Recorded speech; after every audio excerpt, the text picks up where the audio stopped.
Hey guys, welcome to my daddy's vlog. His name is Nate, behind the camera. So, on our way to Thanksgiving Point for day 2 of Storytelling Festival. We're driving in separate vehicles today because in the early afternoon we gotta separate. I gotta go north and pick up my 2 kids up there, and Jamie's gonna go south to get Caitlin out of school, and then we'll reconvene at the house and load everything up and everything for the night. So anyway, there you go.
Side door, right when we got there, BAM! There was one last hit. Out the driver's side door flew the nose cone. The parachute opened up like that. A little bit of the heat from that little fire in the car lifted it up about 12 feet above our heads.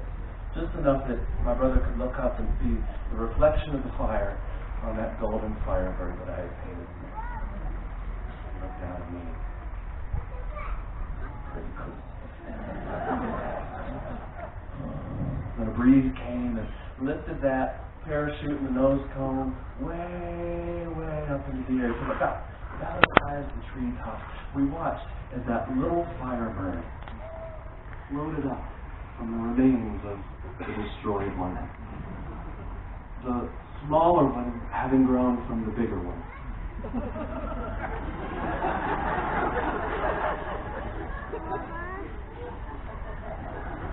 See what I did there? We watched as it went. I stood next to my brother. It floated up to the very top of the tree, and across the wind blew it like this, and it floated out of sight. Just as it disappeared, the mixtape flipped over. We heard the opening chorus of Leonard Skinner's Free Bird.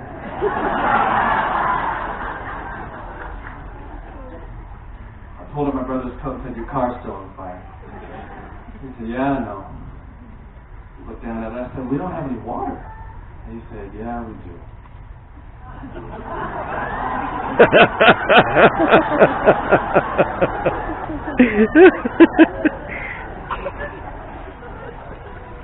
And I watched as my brother started to put out the fire. Beautiful flip into the open boxcar door. Okay, now it's my turn. But I can't seem to get myself pulled up. My arms are my hands are in, but my feet are tripping on the rails and the rocks and the ties. Finally, Bob reaches out and pulls me in. And I cry. I just start crying. And Bob's laughing his head off. He goes over to my path and he pulls out 3 bricks. And he says, "Yeah, while you were asleep, I put these in here."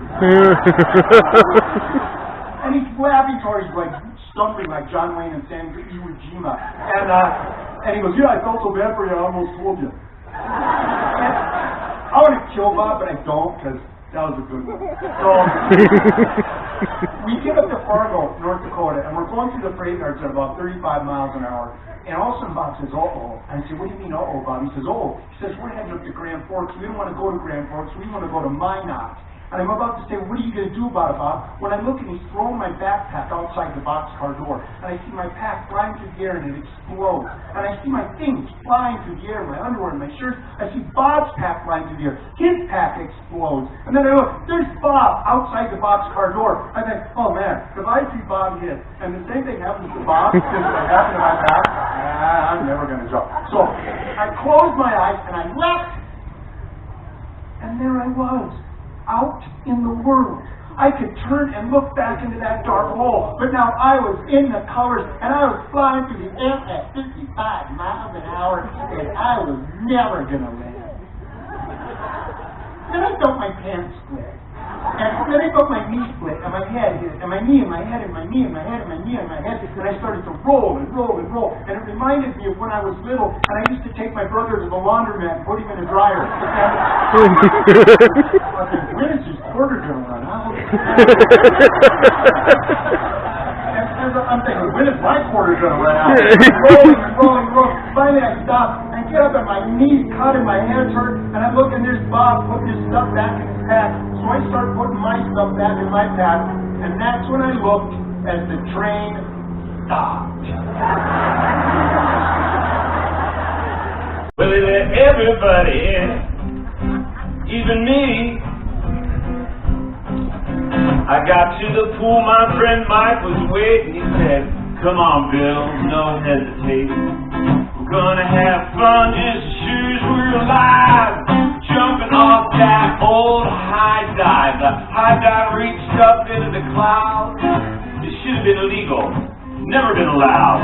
Way too dangerous, way too high. 17 miles up there in the sky. Now in all the years that I've been alive, I had never jumped off that old high dive. Oh, I watched my other friends scream and jump. They called me a chicken, they called me a chump. I didn't care, 'cause I was still alive. But it just so happened that summer season, I wanted to jump, I had a reason. Someone at the pool, I must confess that I didn't want it to impress. It was Christy, lifeguard. Christy, the heavens open and the angels sang. Christy, lifeguard, she was 17. Christy, I was 9. We were the perfect match. Christy sat in a lifeguard chair, combing along in golden hair. Her skin was tan, her eyes were green. She was the prettiest girl that I'd ever seen. And I'd seen a lot of girls at my elementary school. None of them was like Christy. Catching wild, he always will remember, he never will forget. Whenever something seems to go wrong, there's always someone there to tell you. Someone there to yell at you. Someone there to sing you this song. Last chance, here we go. You're in trouble. You're in trouble. You're in trouble. Like you've never been in trouble before. When they find out, there is no doubt. You're in trouble. Like you've never been in trouble before. Getting on the road, picking up kids, reconvening at about 3:45ish or so. So I'm gonna go pick up a couple kids. Jamie's gonna grab the other two. I'm going north, she's going south. So here we go, you guys. we're going to do, I guess last night was round 1. This morning, round 2. Round 3 will start when we reconvene together. So, we'll talk to you later.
Alright, here we are. We're set up. All of us. Say hi.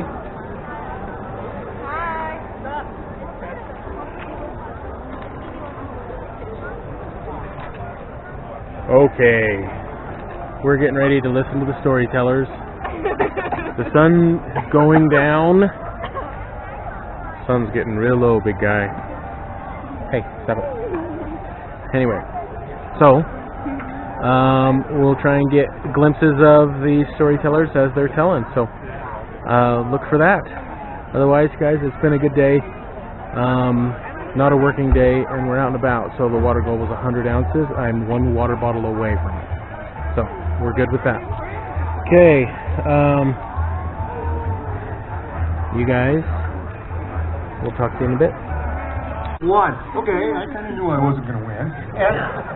And man, I am feeling great. And about that time, I go past these volunteers. Okay, there's volunteers handing out things like oranges and water. And I go by this arm with Vaseline hanging over the road. Okay, Vaseline is a very valuable friend to runners. You need it anywhere you are rubbed by clothing or rubbed together. And You need a heaping helping of petroleum jelly, or you are guaranteed viscosity leading to thermal breakdown. So,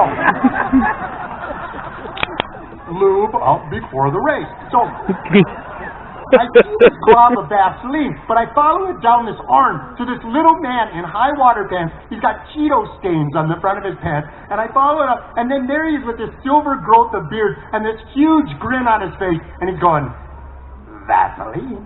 The thought of taking Vaseline from that little man sent a shiver up my spine. I made a huge arc around the little man. In fact, everyone is making a huge arc around the little man. You know, after the race, I'd go up to people and I'd go, hey, remember that Vaseline guy? Everybody. So I make it past the Vaseline guy. But one of the perils of running is the ability to dwell on something, no matter how repulsive. And I can't shake him from my mind. And I imagine when they're handing out jobs, okay, who wants to do oranges? Okay, who wants to do water? And he's going, hang in there, hang in there. And then, okay, who wants to do Vaseline? Oh, me, oh, please, oh, Vaseline. I finally shake the little Vaseline man from my mind, and I start to feel that I'm slowing down. I'm not running as fast. And then this tiny pear-shaped woman blows by me, says, "Come on, Kling," and keeps going. And I try to keep up, but I can't. And I try hard, and I can't, and I'm slowing. I'm getting slower and slower. And one at a time, the whole human race starts to parade past me. I mean, there's a guy in a clown wig running backwards. There's a naked man. There's a man playing a xylophone, and then a walker passed me. I'm not kidding. A walker doing that braggadocio hip kind of thing. He goes blowing by me, and I'm down at the bottom, you're sure to find it there. And this is your part. Down in the backpack, there's a big surprise. Down in the backpack. Don't you wonder what lies Down in the backpack. Something's starting to grow down in the backpack. I think you better not go down in the backpack. There's the yogurt they left there yesterday. Last week's tuna fish they meant to throw away. Down in the backpack, there's never again to see the light of day. Okay, drifters, here we go. Down in the backpack. Treasures to be found. Down in the backpack. Lost something crawling around. Down in the backpack. Lost library book. Down in the backpack. I think you better not look down in the backpack. So, if things get lost and you don't know where they go, and you ask your kid, and he just says, and what do you guys say? I don't know. Look in the backpack. It's not too late. Archaeologists moving in soon to excavate. Last chance, here we go. Down in the backpack. Something smelly and old. Down in the backpack. Something covered in mold. Down in the backpack. So many things there reside. Down in the backpack. I think there's something that died down in the backpack. Nice. Okay, we're filming. We're live. Okay, Friday night is over. Had a great time. Did you guys have a good time? Yeah. Awesome. Okay, we still got a whole nother day tomorrow. So we're going to have a good time. We're going to love it. And it's going to be awesome. Amazing. Epic. Awesome. Tubular stuff. Okay. Alright guys. Ending the night with Keto Superpower.